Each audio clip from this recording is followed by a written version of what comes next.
not help him survive. After this, the man clasped his hands behind his back and began to build up the flame in them again.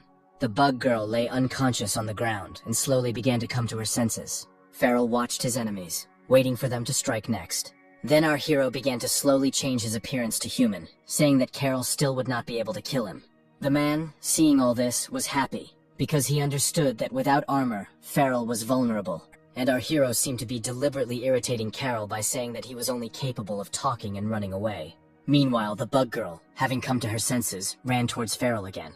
He, of course, noticed it immediately, but stood completely motionless. Zoe and the hungry ghost shouted at our hero to be careful. Farrell knocked the girl aside with one blow, and said that Carol was so self-confident only because she was protecting him. Our hero, very quickly and with all his strength, hit the bug girl in the face. She again lost consciousness for a while, and flew several meters to the side.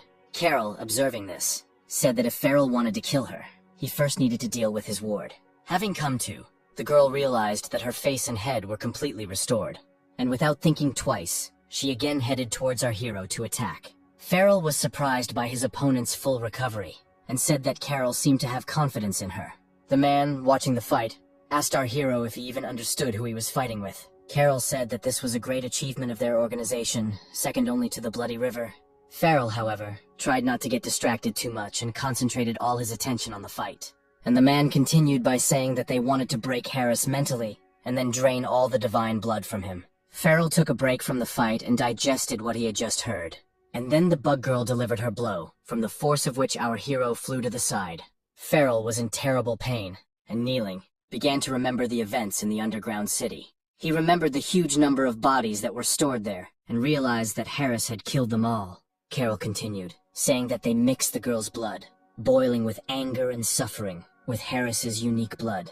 And they got this perfect and unique girl who was used as a puppet. Farrell destroyed one of them in the underground city, but it was the newly created bug girl. Carol added that thank God his organization had more than one such puppet. And the most terrifying thing about it is its practically inexhaustible vitality and continuous growth of combat power. Farrell couldn't be distracted any longer, and wanted to finish the girl off quickly, so he struck blow after blow. Carol said that if our hero considers her to be the one who was in the underground city, he will suffer great damage. The girl fell to the ground, and with horror and anger in her eyes, she looked at Farrell. And he, not expecting another attack, struck her again. Our hero very abruptly grabbed the bug girl by the hand, thereby immobilizing her. Then Farrell threw her with all his might, very high and far into the sky. And when the girl fell in front of him, our hero said that this puppet really surprised him a little. Farrell, without thinking twice, kicked the girl away from him. Then, our hero approached the girl's body again and asked why Carol thought he was going to deal with him personally. The man grinned and asked Farrell how he planned to defeat him then. Our hero said that they needed to forget for a while about his unreasonable confidence in the bug girl, and to remind Carol of one very important detail, namely, that he did not come here alone. The enemy laughed and asked who Farrell was referring to, if not his pair of weaklings. Meanwhile, Zoe had already silently crept up to Carol and was behind him. And our hero took out his shotgun and pointed it at the bug girl and shot her. Farrell said that Carol clearly underestimated his allies, and after these words, Zoe and the hungry ghost began to act. In the hands of the man, the flame of souls began to flare up very brightly again. But then the hungry ghost jumped very quickly and greedily swallowed this fire. But that was not all, and Carol felt a very sharp and strong pain. Farrell, watching all this, said in a calm tone that he had warned the man. Zoe, who had been behind Carol the entire time, finally landed her blow, piercing their enemy right through. The man fell to his knees in terrible pain, realizing that he had lost his vigilance while talking. Carol couldn't get to his feet, and Zoe watched him with a sly smile. Farrell recalled that the man told them to stop underestimating him, although in the end, Carol did exactly that to our heroes. Farrell said he believes fear and self-confidence can be very blinding to a person, and anger always makes people do various thoughtless things. Meanwhile, the hungry ghost was kneeling on the ground, with flames coming out of him from the souls he had swallowed. Farrell, without thinking twice, approached the boy and began to stroke him, trying to take away the pain. But all these manipulations did not help the hungry ghost, and he never came to his senses. Our hero picked him up and decided to take him home to help him there. But then he looked at their enemy and said that the battle could not be won by talking alone, and he sincerely does not understand how Carol hoped to defeat him without engaging in combat. Farrell realized that the man's fear of him simply did not allow him to fight fairly. Carol clearly didn't expect that he would be able to hurt his bug girl so badly. and their enemy also did not attach due importance to the fact that his allies would so strongly desire to kill him. Farrell began to stroke the hungry ghost again, realizing that the flames were causing him great pain. Zoe looked at her friend and really wanted to help him somehow. Our hero took all the flame from the hungry ghost's body and clenched it into his fist. Farrell said the pain the boy was feeling was nothing compared to what he was feeling from Carol's impunity. Therefore, the man will definitely die here, in agony, paying for his sins. Our hero looked in the direction where all the power of the released flame was concentrated, and with a sigh he added that this was even too easy a death for someone like Carol. But nevertheless, Farrell couldn't help but notice that the man was still useful. After all, he made him understand how many more villains live in this world, and who he needs to stop next time. Our hero watched very carefully the flames that were spreading more and more throughout the cemetery. Farrell was very angry, and said through his teeth that Group X would answer for all the troubles they had managed to cause. Zoe began to worry about her master, and that the flames were about to reach him too. But our hero, waving his hand at her, calmed the girl down and said that he was okay. Farrell removed the Asura armor from his hand, and touched the flame with his hand. Carol lay unconscious on the ground as the fire began to consume him completely. Our hero turned his head, looked at the bug girl, and thought that there was a chance of her recovery. So, without thinking twice, he took out Undertaker Modi and decided to completely destroy the X-Group puppet. Meanwhile, in a parallel world, the bow burst into flames. Farrell was about to shoot the girl, but the flame coming from the bow went straight at her. Our hero silently watched all this, and did not immediately understand where this bright light was coming from. The bow, meanwhile, completely consumed the girl's body, but after that the fire in it did not go out. Our hero froze in bewilderment and tried to analyze what had just happened. Mosey started shouting that Yu Yin would get into trouble because of this, and he started asking for help to stop all this. Farrell looked up and realized that the god of cooking, along with the master of knowledge, did not want him to destroy the girl's body.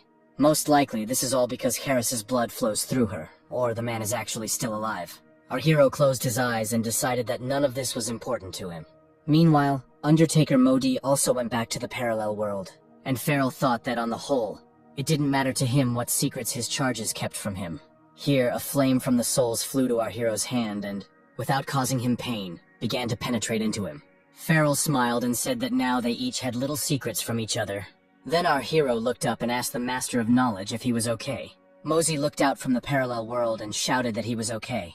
Adding that he could handle it, the man very quickly returned back to Yu Yin. Then, from the parallel world, screams began to be heard that the onion needed to be somehow restrained so that it wouldn't eat anything else. Farrell listened silently as the men discussed how a ghost could eat so much, and after that, shrugging his shoulders, he wished his charges a good time. Our hero decided to return to his business and approached Carol's body. Farrell knew the man was dead, but he didn't understand why he couldn't see his soul. Our hero began to remember the words of Mo Tzu, who told him that souls would disappear without a master. But souls like Carol's clearly don't disappear so quickly. Farrell realized that he had been the king of hell for so long, but had hardly seen souls. Our hero plunged into a long thought process, not understanding why this was happening. But then Farrell suddenly realized that next to him was the one from whom he could get all the information. Our hero turned and looked at Zoe and said that he had a question for her. The girl did not understand how she could be useful to her master, and looked at him in great surprise. Farrell felt a little uneasy and said that Zoe didn't have to answer if she didn't want to. After this, our hero gathered his strength, swallowed convulsively, and asked if she remembered Brian.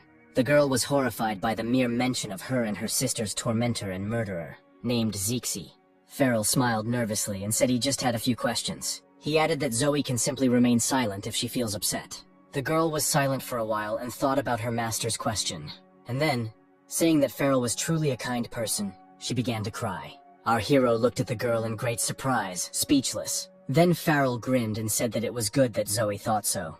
The girl laughed in response, and agreed with him that it was indeed good. Our hero said that then he would ask her directly if she knew about Brian's other victims. Zoe looked at Farrell and didn't understand why he was asking her such strange questions. The girl was silent, and our hero realized that she definitely did not know about the other victims, and had not seen them.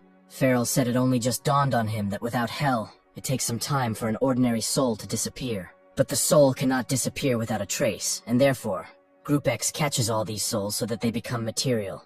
But our hero realized that lately he hasn't seen any souls at all. Farrell knew there was something fishy going on, and he had to work hard to restore hell. Our hero told himself that he shouldn't think too much about it now. After all, over time he will understand what happened to Hell and how to restore it. In the meantime, Farrell must focus on the organization behind Carol, and rid their world of all these terrible monsters as quickly as possible. Sometime later, when our heroes were already at home, two people landed in the cemetery.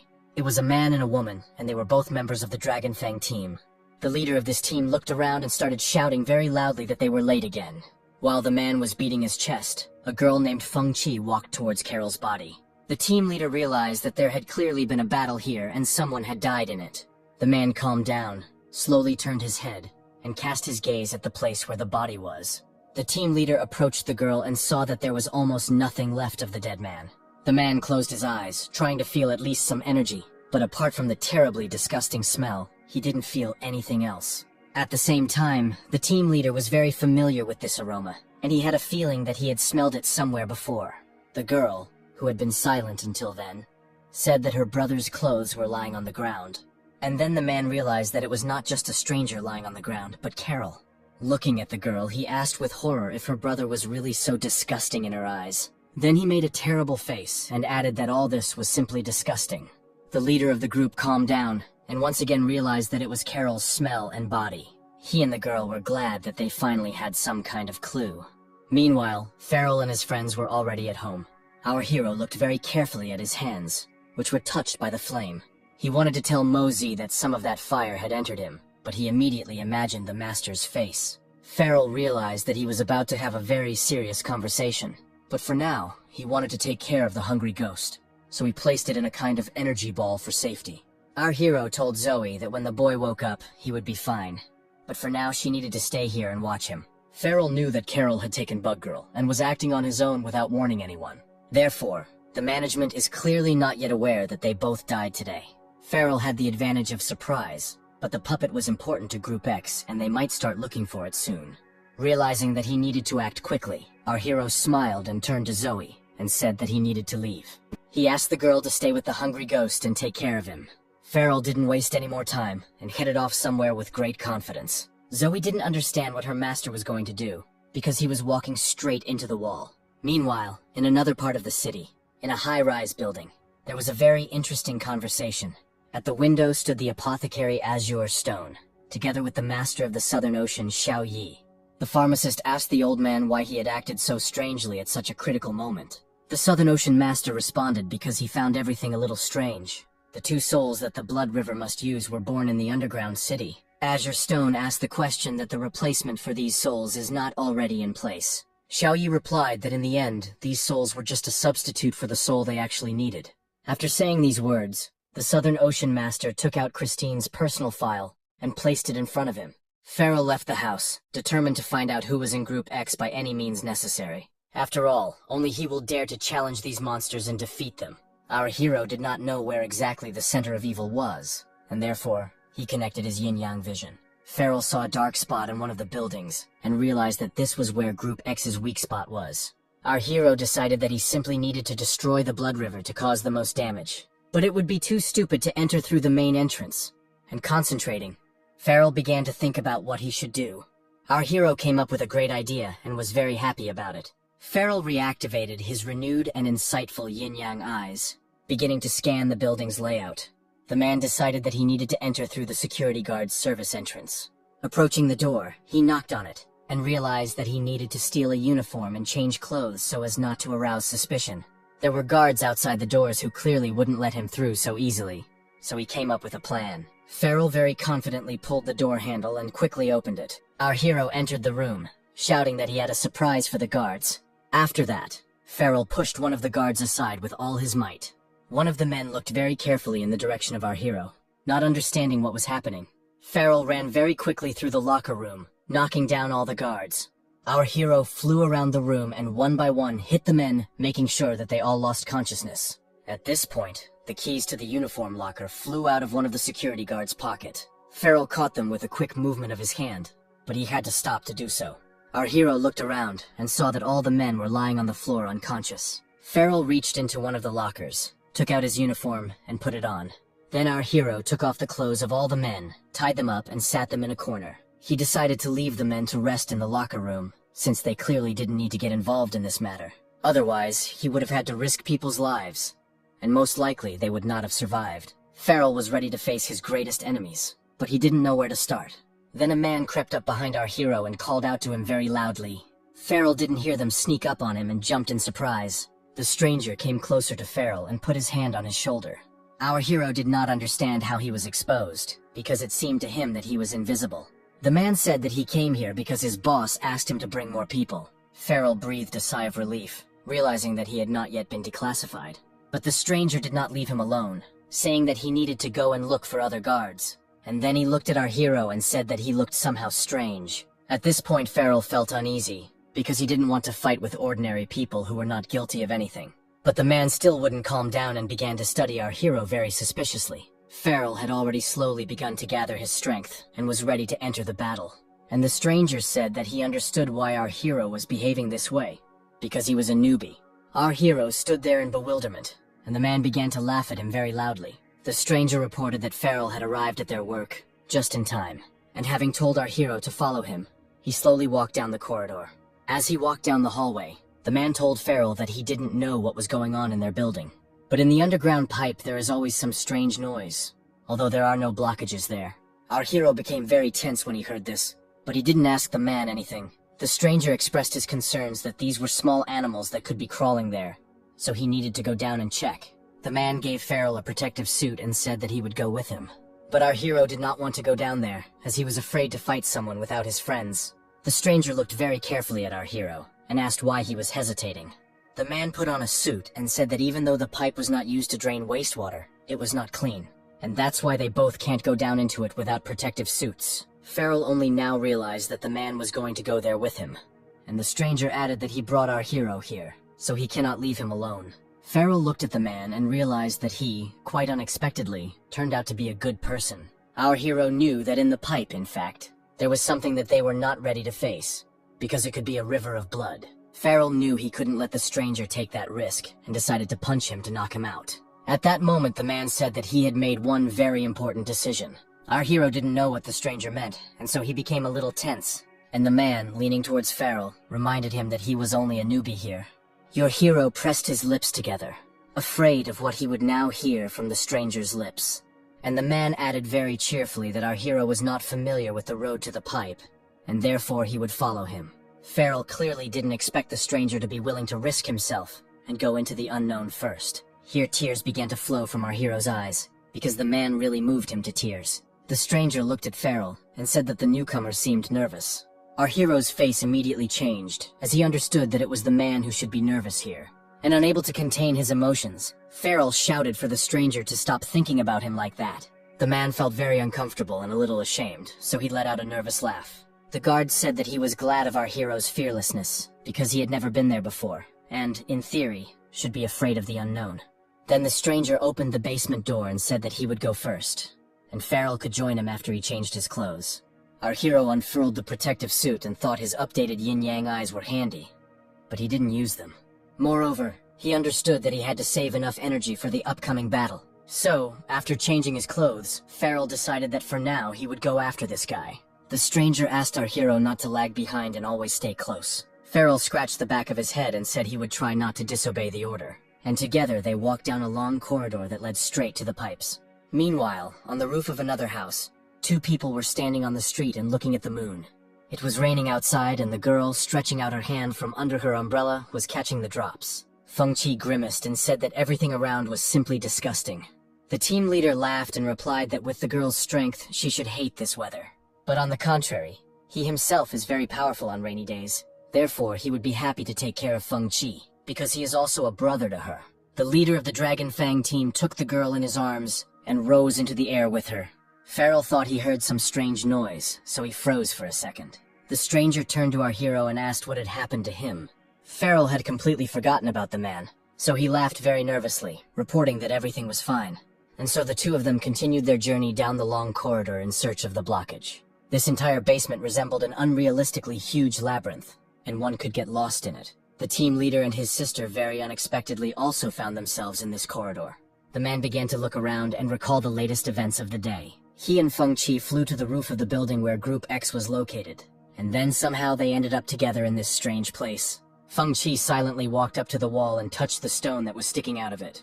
The team leader was very scared by this and quickly headed towards the girl. He told her that they had just arrived here and that they had better not touch anything. Feng Qi reported that the building was actually very strange and it was not a wall. The team leader looked at his sister in great surprise, not understanding what she meant.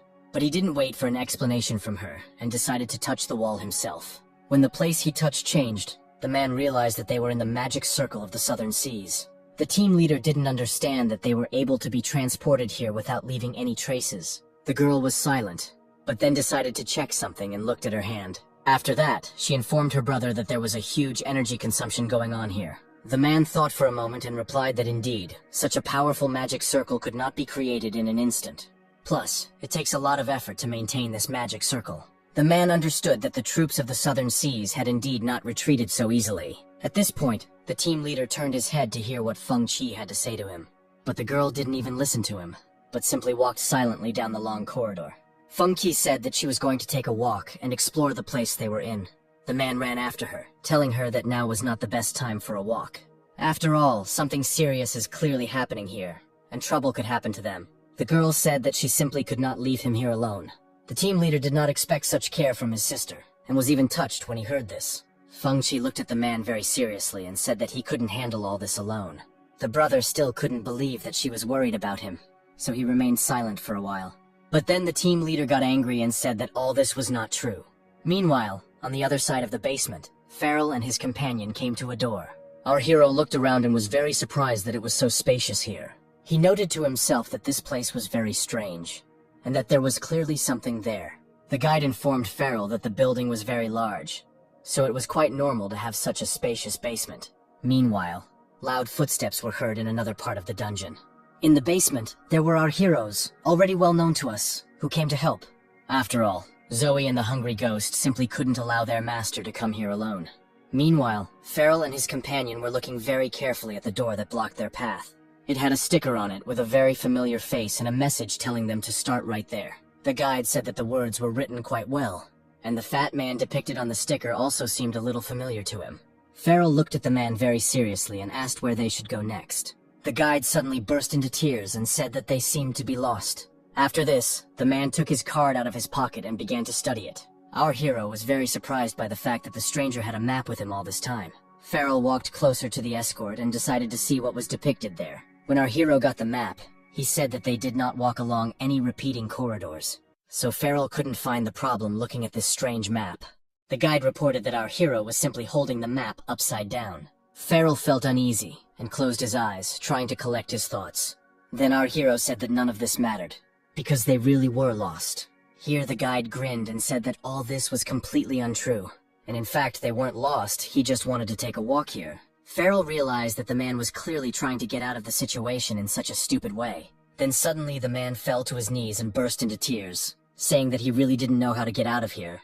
Our hero realized that he shouldn't have relied on this guy, and he began to think about how they could get out of this situation. Farrell watched the escort and didn't know what to do now. Meanwhile, in another part of the basement, the ghosts of warriors jumped out of nowhere. The team leader and his sister did not expect this and froze for a moment. Realizing that they were about to be attacked, the man screamed very loudly. Feng Qi answered her brother in a very calm tone that it was a green ghost. The team leader looked down at the floor and said that now was absolutely no time for jokes.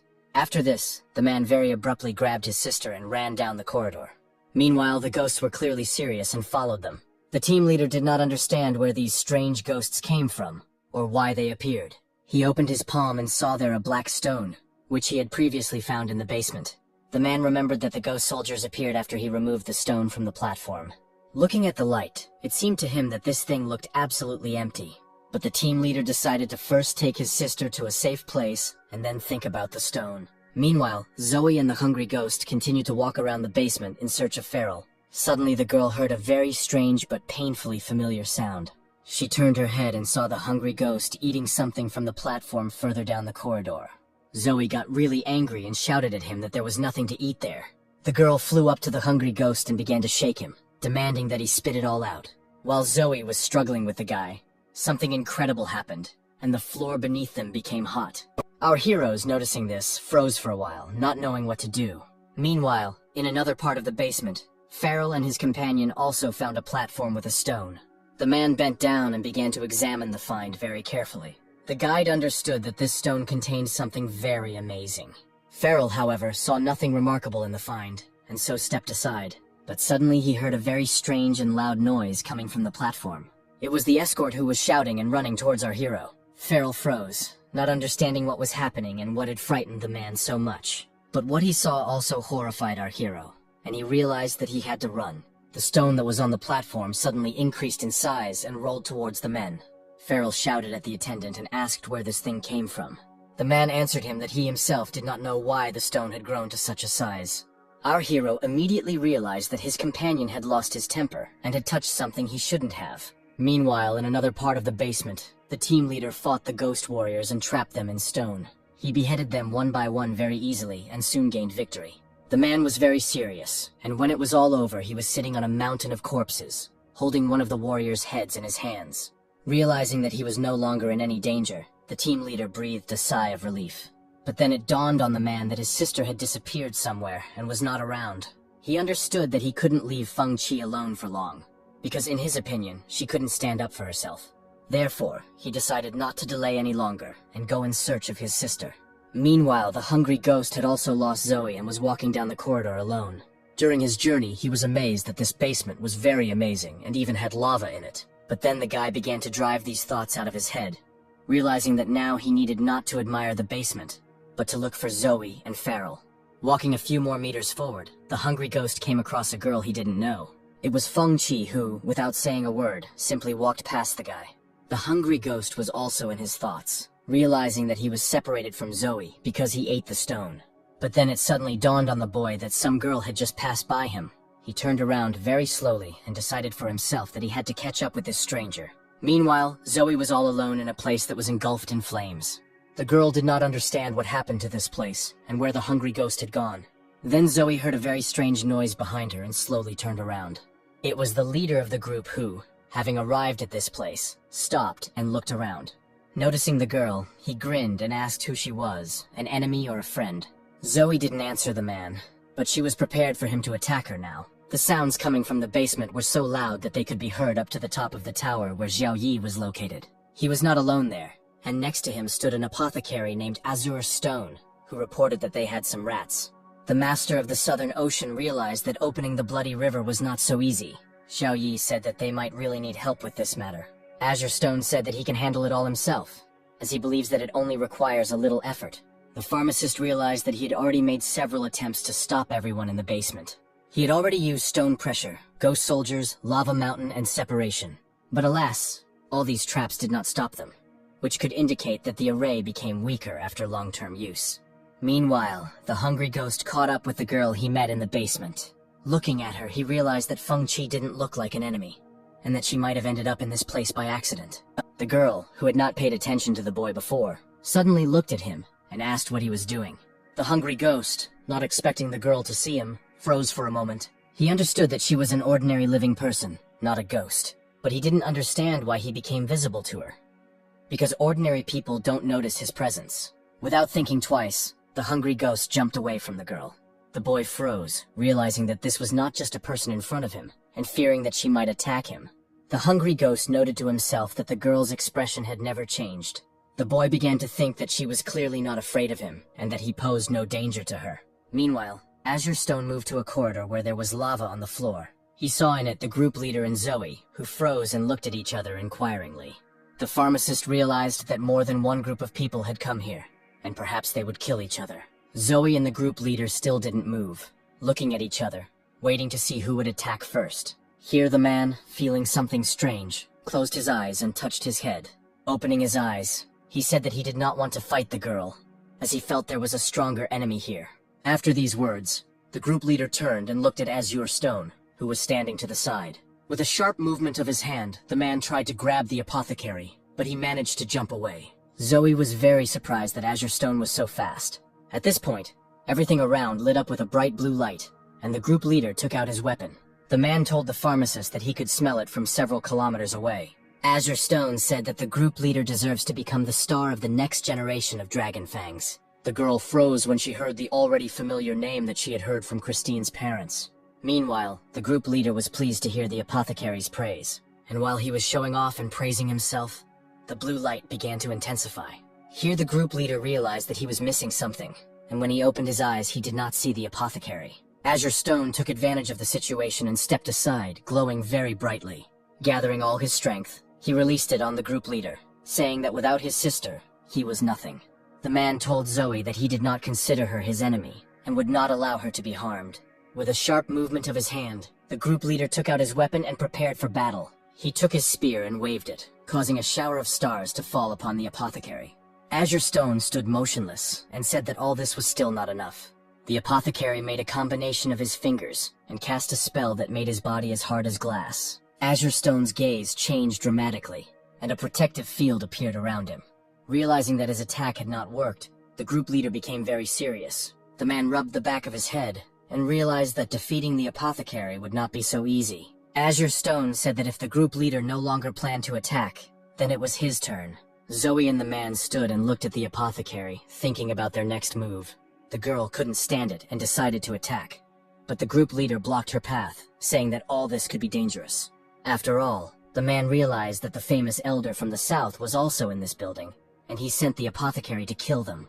Zoe didn't understand what the group leader meant, but she knew that this man was very serious. The girl decided for herself that she must help the man defeat Azure Stone. Zoe and the group leader were serious and prepared to attack. The pharmacist did not hesitate any longer. He made a combination of his fingers again, and a flower appeared in his hand. Azure Stone extended his hand with the flower forward and began to read the binding spell. After this, with a sharp movement of his hand, he released the flower towards his enemies. The group's leader clearly didn't expect their enemy to be so strong. Without thinking twice, he pushed Zoe away to protect her and take the full brunt of the blow. The leader of the group took his spear and pointed it forward to repel the apothecary's attack. The man fought, and he was doing a great job of parrying all of Azure Stone's blows. The bonds that were supposed to bind Zoe and the group leader were shattered into tiny pieces. The apothecary's face was expressionless, although he knew his attack had not worked. The leader of the group exhaled, but realized that he was facing a rather serious opponent. Azure Stone looked at the man and said that he fought very well. After these words, the group leader gripped his weapon tighter and prepared for a new attack. Immediately after that, he swung his spear and jumped towards the apothecary. But Azure Stone was not at all confused, and a new flower appeared in his hands. When the spear touched it, the flower increased in size and reflected the man's blow. The leader of the group clearly didn't like this, and it was clear from the expression on his face that he was angry. The apothecary did not wait to be attacked again, and launched a beam of light at his enemy. The leader of the group managed to dodge, but the blast wave threw him aside. The man quickly tensed up and began to break with his spear. The tip of the spear dug into the ground, helping the group leader take control of the situation. After that, the man, taking advantage of the situation, turned around very sharply and decided to strike Azure Stone. But the apothecary dodged the blow very easily, and his expression remained just as casual. After this, the apothecary, without thinking twice, made another combination of his fingers. The leader of the group understood that this would not end well, so he froze in anticipation. There was a bright flash of blue light, and the ground began to crumble into small pieces. From the crack that appeared there, a huge stone began to grow very quickly, on which the leader of the group found himself. Azure Stone looked at him and said that the guy had good reactions. After this, the apothecary approached this stone and touched it with his finger. The leader of the group felt the structure beneath him begin to shake. After this, the stone broke into small pieces, and the man quickly flew down to the ground. Azure Stone made himself a shield from the glowing flower in his hand, and shouted to the group leader that all his attacks were absolutely useless. As the man fell to the ground, he realized that he could not dodge the apothecary's attacks. So he decided to act in a completely different way, and very quickly he began to spin around his axis. The leader of the group understood that by doing so, he would reflect all of Azure Stone's attacks and return them back to him. The man was very adept at parrying all the blows that were inflicted on him. At the same time, the apothecary stood motionless, without straining, and was completely unharmed. At some point, he got really tired of all this, and decided to cast a new spell. It was clear from the expression on Azure Stone's face that he was very serious. The apothecary increased his attack on the group leader, but he dealt with it. The man put in more and more effort and gradually became exhausted. But he didn't even think about giving up, so he kept getting caught in the funnel every time. The team leader deftly parried all the blows that Azure Stone dealt him. The pharmacist, observing him, said that he could only defend himself and nothing more. The leader of the group did not like Azure Stone's words and told him not to talk nonsense. After these words, the man concentrated and directed a beam of light straight at the enemy. The pharmacist clearly did not expect this, and without having time to parry the blow, he flew to the side. But then the group leader's face changed, and he realized that something was wrong. The body he pierced with the beam was not real and began to dissolve. Zoe, who had been watching the battle until then, suddenly screamed for the man to turn around. The team leader, hearing the girl, turned his head very sharply. Behind him he saw the apothecary, safe and sound, who was already preparing to attack him. The apothecary made another combination of his fingers and cast the spell of the ice hand. The team leader, clearly not expecting all this, screamed very loudly. The man was in great pain because a huge ice beam was directed at his back. Because of all this, the team leader lost his balance and fell to his knees. But the man was not going to give up, and so, having overcome the pain, he quickly got back on his feet. Enraged, he held his spear and turned around very sharply and attacked Azure Stone. But the apothecary was clearly much more agile than him, and managed to jump to the side. After that, Azure Stone's body also dissolved into thin air, as it was not real. The team leader was very angry when he saw that it was an illusion again. The pharmacist stood behind the man and again made a combination of his fingers. A bright flash of light engulfed the team leader, but he managed to regroup. Azure Stone looked at him and asked how much longer he would run away from him. The team leader grinned and replied that he was capable of more than just that. After this, the man stretched out his hand and, concentrating, directed his power into it. Touching the floor, he and the walls began to become covered in ice. As a result, Azure Stone stood in a completely frozen room. The team leader then grinned and said that he was just trying to change the situation. At the same time, on the other side of the basement, the hungry ghost finally decided to approach the stranger. He asked the girl her name very confidently, but she stood there with a casual look and remained silent.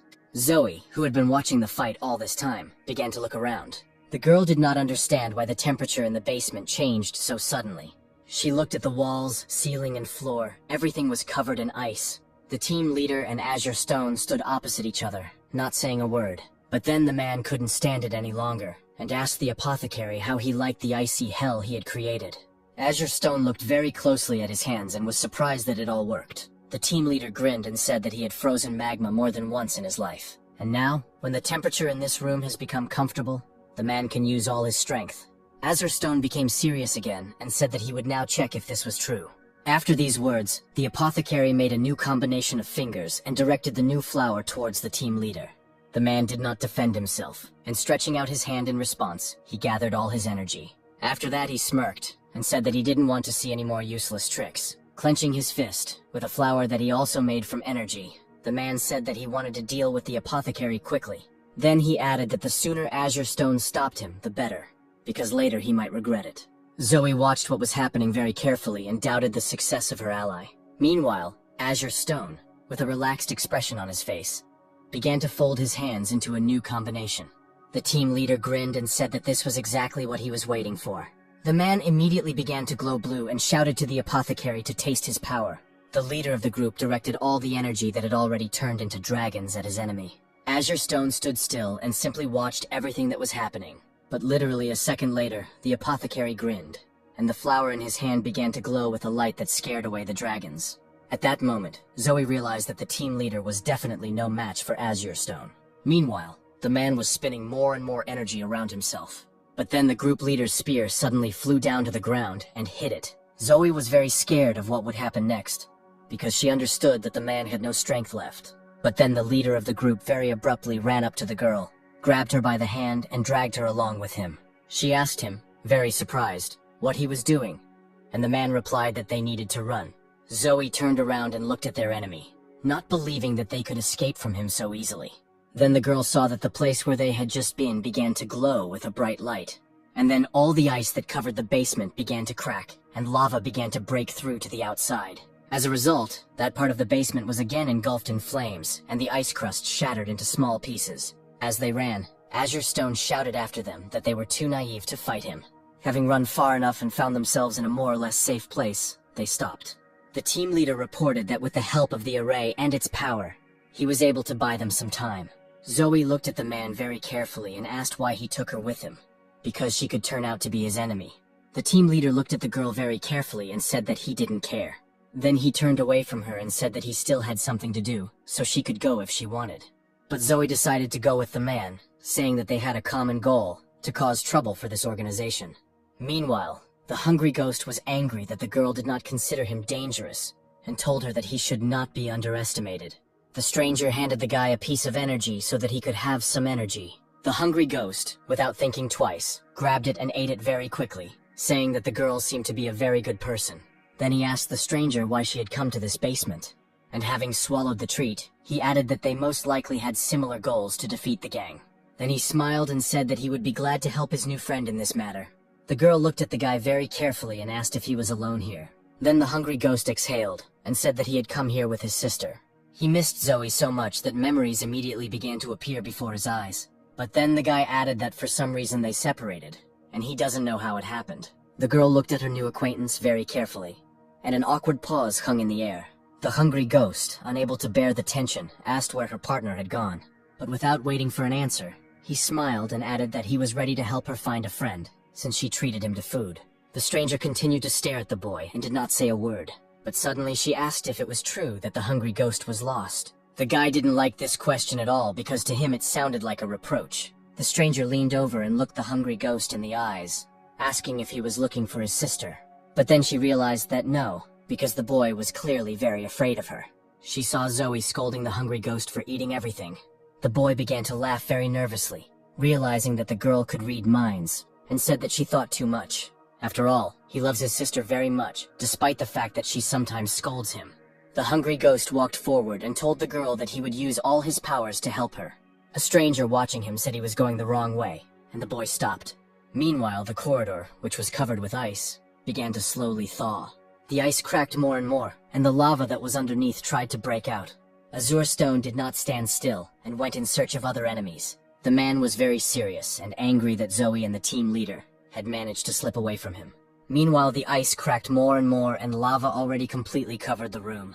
Walking along a long corridor, Azure Stone came across a huge stone that had the imprint of a blow on it. The man was very surprised to see this, and realized that there was someone else in this basement. Meanwhile, Zoe and the team leader walked slowly down the corridor and talked. The girl was very interested in learning about the gang the man was a part of, so she asked him questions about it. The group leader clearly did not like this interrogation, and said that there were many other questions she could ask. Zoe answered him that it was important for her to know specifically about Team Dragonfang. But if he didn't want to answer, then okay. Then the girl noted to herself that the guy was not very talkative. But in this world there was only one Dragonfang, so Zoe knew she'd better follow him to find her master and the hungry ghost. The man told the girl that he wanted to know who her master was, because he made them believe that he could defeat Group X. Meanwhile, Hungry Ghost and Feng Chi came across Azure Stone. The pharmacist looked at the boy very carefully and said that he never thought that they would meet here. The girl asked the hungry ghost if he knew this strange man. The boy silently looked down, but from his expression, everything became clear at once. Meanwhile, Azure Stone raised his next flower up and asked the hungry ghost if he had forgotten it. Here in the guy's head, memories of the past began to appear, and he remembered how his dark side left him. The hungry ghost couldn't stand all these memories, and so he grabbed his head to drive them away. The boy's new acquaintance hid him behind her back and asked Azure Stone what he had done with him. But the apothecary did not answer, but only looked very carefully at the girl. Without waiting to be attacked, he decided to act first, and a new flower appeared in his hand. A very bright light emanated from this flower, which it directed at the girl. But Feng Chi managed to concentrate, gather her strength, and transform. The girl had a huge cannon in her hands, which she pointed at Azure Stone and fired fire. Two energies, fiery and icy, met in the air and began to fight with each other. After playing for a little time, the girl began to transform again, and the weapon disappeared from her hand. But suddenly, wings grew behind Feng Chi's back, with the help of which she rose into the air.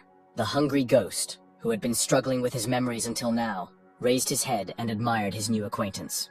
Meanwhile, Azure Stone continued to make combinations with his fingers, and the number of flowers kept growing. When there were too many of them, they all broke into small pieces of ice and headed towards Feng Chi, but then they were immediately resisted by fire, and the girl managed to jump aside. The ice flows were defeated by the fire, forming small fireworks before they could reach Feng Chi, but there were so many of them that one managed to skillfully slip through the defense. The girl did not expect this, but she understood that she needed to do something urgently. Her wings quickly transformed to provide her with protection. They formed a triangle, in the middle of which a bright red light was burning. This light rose above Feng Chi and the hungry ghost, immersing them in a huge ball. All the ice flows that flew in their direction crashed against this barrier. Azure Stone, with a completely empty look, changed tactics and began to use a different combination. He grabbed the ball that was hiding our heroes from him and began to spin it. Feng Qi, however, did not lose her composure and extended her hand towards the center of the triangle from which the light emanated. From there, the girl pulled out a stick that was glowing and was clearly charged with something. Feng Qi lifted it up and used her power to push away the azure stone's energy. Then, the hungry ghost shouted very loudly for the girl to be careful and turn around. Feng Qi didn't understand what was happening, and so she simply froze for a while. Azure Stone was already standing behind her, holding a huge ice sword in his hands. The hungry ghost couldn't let the girl die, so he grabbed his hairpin, struggling with the pain. She immediately turned into a scythe, and armed with it, the boy, without thinking twice, jumped towards the apothecary. Azure Stone was so carried away by the girl that he didn't notice all this. So the hungry ghost managed to deliver his blow, and the apothecary flew to the side. But while the man was flying, he managed to make a new combination of fingers.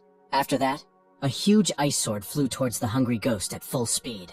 The boy was full of determination and was already preparing to repel the attack. The ice sword flew at a furious speed and the hungry ghost swung. But suddenly a huge fear appeared in the boy's eyes, because he did not expect what happened. The sword suddenly turned into a huge ice flower, which was struck by the hungry ghost. Azure Stone looked at all this and saw that the flower had split. Half of it flew towards Feng Qi very quickly, but she managed to block the blow.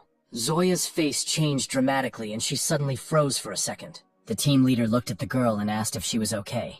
Zoe answered him that she had some strange and bad feeling. The girl suddenly looked down and said that she was afraid for her friends.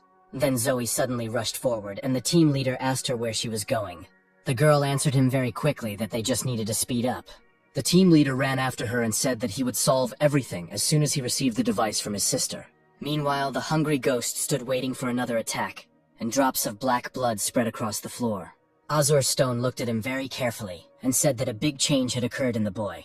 The hungry ghost grinned and asked the apothecary to stop talking nonsense, because he didn't know him.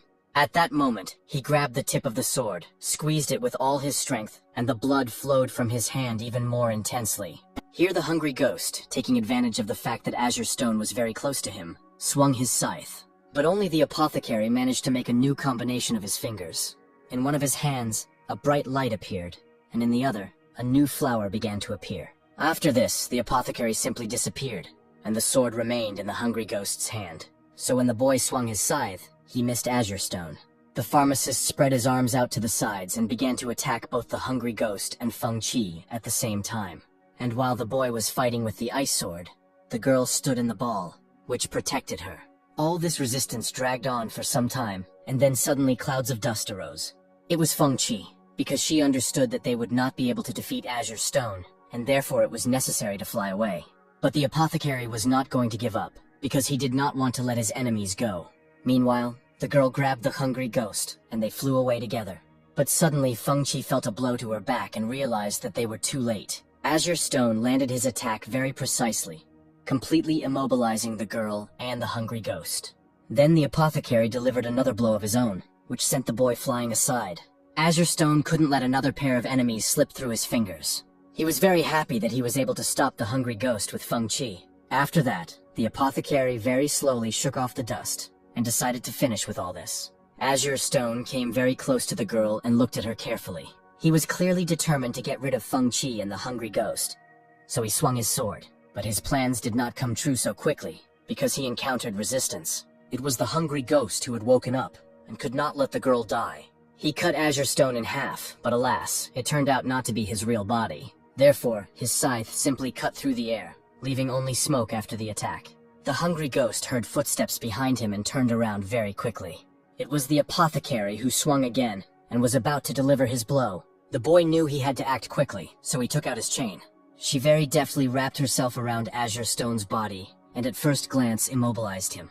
But the apothecary's fingers were free, and he made a new combination. The hungry ghost, who was holding the chains in his hands, suddenly screamed in pain. Azure Stone stood motionless and watched all this, and the chain lit up with a green light. The flame heated up the chain very quickly, and the hungry ghost experienced terrible pain from all of this. The chains burned completely, and the boy realized that all this was familiar to him. After all, he had already seen this green flame when he fought with Carol, and apparently Azure Stone was in league with him. The apothecary still stood motionless, and the hungry ghost decided to attack. He swung his scythe and leapt towards Azure Stone, But the apothecary did not hesitate either, and pulled his ice sword towards himself. The hungry ghost had not yet managed to strike, but Azure Stone had managed to force his weapon to attack. The ice sword flew around them and decided to attack the boy from behind. The hungry ghost saw this and managed to change the trajectory of his attack. The boy was very determined and was not going to back down at any cost. He also realized that he would have to make every effort to cope with all this. Meanwhile, the sword flew towards the boy, gaining momentum and speed. He gripped his scythe even tighter in his hands and swung it very hard. At this time, the sword had already reached the hungry ghost, but did not manage to damage it. After all, his path was blocked by the boy's scythe, who managed to parry his blow. But the sword was not going to retreat so easily, and again attempted to attack. But this blow was also repelled. The boy with the scythe rushed forward, and each time he managed to block the path of the ice blade. It felt like the whole fight lasted forever, but neither of the opponents thought of giving up. At one point, the sword decided to attack the hungry ghost from above, but it didn't work either.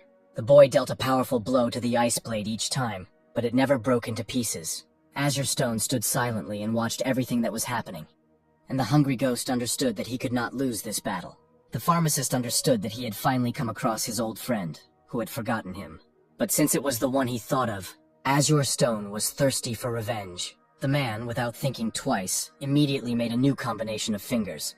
The hungry ghost was very afraid of what else his enemy was capable of. The pharmacist had already managed to use his strength and tie the boy's hands. After this, the man took back the sword and decided to strike again with it. To do this, Azure Stone again made some combination of his fingers.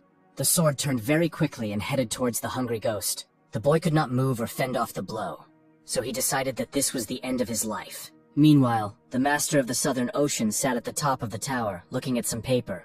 It turned out to be Christine's personal business, and the man circled her photograph with a pen. Then Xiaoyi folded his hands in front of him and thought about something very seriously. The man looked closely at the girl's photograph and realized that she was exactly the one he needed. Then suddenly and very loudly, the clock in the office began to strike. This noise distracted the Southern Ocean Master from his thoughts, and he looked in their direction. The man saw that it was already 12 o'clock and didn't understand why Azure Stone hadn't solved their problem yet. Here he looked away, and for a moment thought that perhaps something had happened to the apothecary. Xiaoyi closed his eyes and went into meditation, hoping to see what was happening in the basement. But only when he opened his eyes did the man realize that he had seen nothing. The master of the Southern Ocean reached for the phone to send someone to find the apothecary, but he immediately changed his mind, because if the one who defeated Azure Stone was in the basement, then there was no point in sending more people. After all, there is a man who is still preparing for the awakening of the Bloody River. The hungry ghost was completely immobilized, and the blade flew towards him. Then the boy's scream was heard very loudly, and his black blood flew everywhere. Azure Stone stood very close to the hungry ghost and held the hilt of the blade. The boy did not understand what was happening, and the apothecary, meanwhile, pulled his sword out of his body. Black blood was running down the hungry ghost's face, and there was a huge hole in his forehead from the blow. Azure Stone, however, very slowly and without unnecessary emotion, wiped the blood off the blade of his sword with a rag. Then he threw it in the hungry ghost's face, and his sword disappeared very quickly. The pharmacist slowly turned around and decided to leave the basement, leaving the boy with Feng Qi. The hungry ghost was still alive, and falling to his knees asked why Azure Stone didn't just kill him. The apothecary paused and thought about this for a moment, then turned to the boy. Azure Stone told the hungry ghost to consider this payment for sparing him in the past. Then the apothecary slowly walked down the corridor and told the boy to leave here. The hungry ghost did not understand what had just happened, because he did not remember his past. The boy closed his eyes and saw his second self inside, who sarcastically asked what it felt like to be let go. The hungry ghost was silent, and the shadow asked him to say at least something, because it was he who saved his life. Then the entity grabbed the boy by the face and looked at him very carefully. And then she added that the hungry ghost did not need to forget him, because they were one. Meanwhile, up above, the Southern Ocean Master felt very ill and clutched his heart. His hands began to age very rapidly, and he realized that this body could not support the one inside for long. Then the man laughed very loudly and added that all this was temporary. He leaned his elbows on the table, banged his fist on it, and said that he would soon get rid of all this. When he felt better, he looked up and thought about Christine's brother. He began to read his personal file and understood that he would definitely have to be gotten rid of. Xiaoyi knew that the Blood River would finally open soon, and asked to invite Christine to his office. The girl was taken from her home and brought to the office. She walked down the corridor and recorded a video for her subscribers. Christine said that the place she was heading to now was the office of the Cloud Group president. The guard turned to the girl and asked her to temporarily turn off the broadcast. The girl turned off her phone and walked into the office where the master of the Southern Ocean was waiting for her. He asked her if she knew why she was asked to come here, and Christine replied that she was there to promote their company. Xiaoyi replied that for advertising he could find someone else, and then he added that he invited the girl to talk about her parents. Christine clearly didn't expect to hear all this, so she was very surprised. Then she looked at the man very carefully, and asked how he knew her parents. The Southern Ocean Master slowly drank his tea, and said that her parents were quite famous people in archaeology. And as a person interested in this, he is concerned about what happened to them. For some reason, Christine laughed very nervously and said that her parents had disappeared a long time ago. The Southern Ocean Master made a very surprised face and asked how this happened. The girl looked down at the floor and said that they had discovered something great, but alas, they had not returned home. Xiaoyi looked at Christine very carefully and thought that his notes said the same thing. But then he very unexpectedly asked if the parents had left anything valuable for the girl. Not expecting this question, Christine raised her eyes and looked at the master of the Southern Ocean with great surprise. The girl withdrew into herself, thought, and began to remember the day when her parents went on an expedition. The Southern Ocean Master watched Christine's changing expression and asked what happened to her. But she laughed very nervously and replied that she was still little at the time, so she remembered almost nothing. Xiaoyi slowly poured the girl some tea, and she said that she hadn't thought about the importance of all this. The Southern Ocean Master's expression changed, and he asked seriously how he and his brother survived without their parents. But for some reason Christine didn't respond to all this, but only laughed nervously again. Realizing that the girl would not answer his questions so easily, Xiaoyi offered to give her a tour of his company. Christine exhaled and happily accepted the man's invitation to go for a walk. And from the face of the Master of the Southern Ocean, it was clear that he was planning something bad.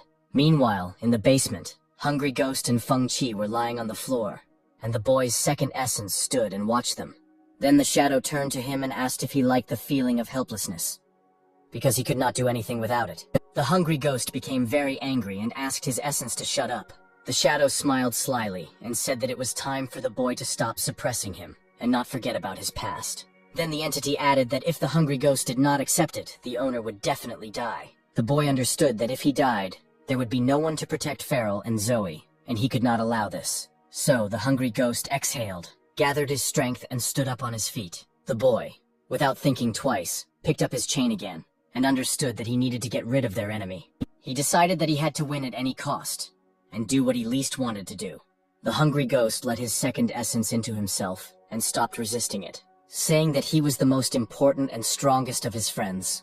The boy unwound his chain and directed it towards the apothecary. The chain of fire reached Azure Stone, and it all clearly caught him off guard. The Hungry Ghost's weapon began to wrap around the man very quickly, immobilizing him. Meanwhile, the boy did not hesitate, and taking his scythe in his hands, he jumped towards the apothecary. But Azure Stone freed himself from the shackles and managed to get his sword, which he used to defend himself. From the blow of the boy's fire scythe, the ice blade began to split into small pieces. The Hungry Ghost struck the sword again and shattered it completely. Then the boy stood up and grinned and said that Azure Stone had fallen into a trap. But then suddenly all the fragments of the blade began to rise up from the ground. Then they slowly began to unite into icy and very sharp flowers. There were a lot of them, and they all surrounded the Hungry Ghost, preparing to attack. Azure Stone, feeling his advantage in the battle, said sarcastically that the boy couldn't handle it. But the Hungry Ghost did not lose his composure and began to create fiery rays. Then he looked out through this fire, looked at the apothecary, and replied that this was not an obstacle for him.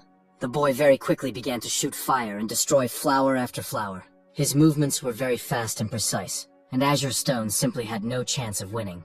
When every flower was shattered into tiny pieces, the Hungry Ghost looked at his enemy. The pharmacist was shocked by what he saw. His expression changed, and he said that all this was simply impossible. The boy didn't wait for Azure Stone's next attack and snuck up behind him.